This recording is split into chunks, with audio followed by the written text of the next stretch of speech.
Halo semuanya, kali ini saya akan membahas tentang perempuan Afghanistan yang sering disebut sebagai minoritas kualitas.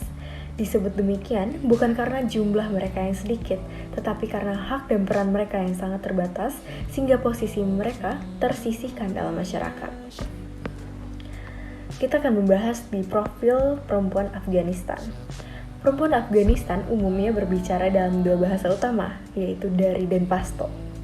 Sebelum Taliban kembali berkuasa pada tahun 2021, perempuan terutama di kota besar seperti Kabul memiliki akses luas terhadap pendidikan dan pekerjaan. Mereka bisa bersekolah, bekerja, dan terlibat di dunia seni, sastra, hingga politik. Pilihan berpakaian pun beragam, dari busana modern hingga tradisional. Namun, setelah Taliban berkuasa kembali, situasi berubah total. Perempuan diwajibkan memakai burqa atau niqab yang menutupi seluruh tubuh dan wajah, membuat identitas mereka nyaris tak terlihat di ruang publik. Padahal dalam sejarah budaya Afghanistan, perempuan pernah berkontribusi besar di bidang pendidikan, sastra, dan seni.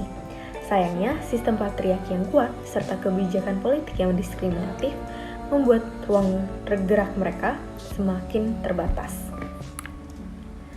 Kita masuk di bagian kedua, mengapa perempuan jadi minoritas kualitas.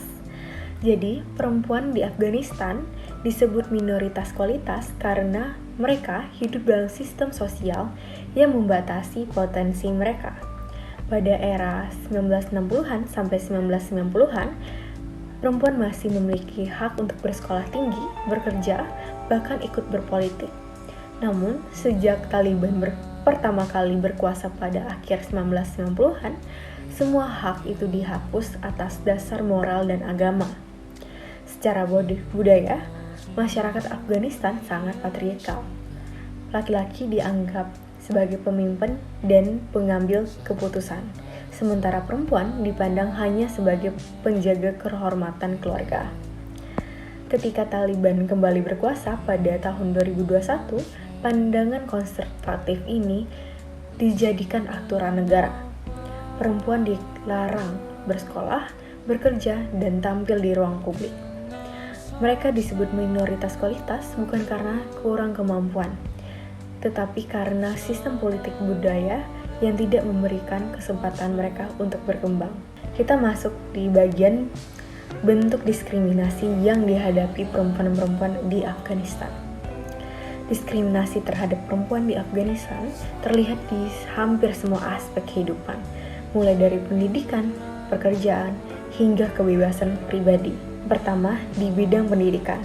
Sejak Taliban berkuasa kembali, anak perempuan dilarang bersekolah tinggi di tingkat menengah dan universitas. Banyak dari mereka kini belajar secara sembunyi-sembunyi melalui sekolah bawah tanah yang dijalankan secara rahasia. Kondisi ini membuat generasi muda perempuan kehilangan kesempatan untuk berkembang dan berkontribusi bagi negaranya. Kedua, di bidang pekerjaan. Sebagian besar sektor pekerjaan kini tertutup bagi perempuan, kecuali beberapa bidang seperti kesehatan. Akibatnya, banyak perempuan kehilangan penghasilan dan keluarga kehilangan sumber ekonomi yang penting. Selain itu, hilangnya tenaga kerja perempuan juga memperlambat pertumbuhan sosial dan ekonomi di Afghanistan. Ketiga, dalam kebebasan dan bergerak. Perempuan tidak diizinkan berpergian jauh tanpa pendamping laki-laki atau mahram. Bahkan penggunaan transportasi umum juga dibatasi. Untuk mobilitas mereka menjadi sangat terbatas. Ruang publik semakin tertutup bagi perempuan. Keempat, dalam hal identitas dan kebebasan berpakaian, kewajiban untuk mengenakan burqa atau niqab di ruang publik bukan hanya persoalan pakaian, tetapi simbol dari hilangnya kebebasan dan identitas perempuan. Mereka dipaksa untuk menyembunyikan diri di balik aturan yang tidak memberi ruang untuk menjadi diri sendiri. Terakhir, di bidang politik dan ruang publik, perempuan dilarang untuk berpartisipasi dalam pemerintahan, media, seni, dan olahraga. Mereka tidak punya hak untuk berbicara atau ikut dalam pengambilan keputusan yang menentukan masa depan bangsa. Akibatnya, suara perempuan benar-benar hilang dari ruang publik. Semua bentuk pembatasan ini membuat perempuan di Afghanistan kehilangan akses terhadap pendidikan, pekerjaan, dan kebebasan pribadi. Mereka bukan tidak mampu, tetapi tidak diberi kesempatan untuk berperan.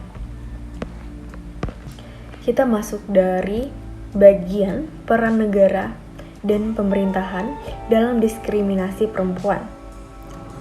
Sejak Taliban kembali berkuasa pada 2021, pemerintahan Afghanistan secara sistematik membatasi hak-hak perempuan.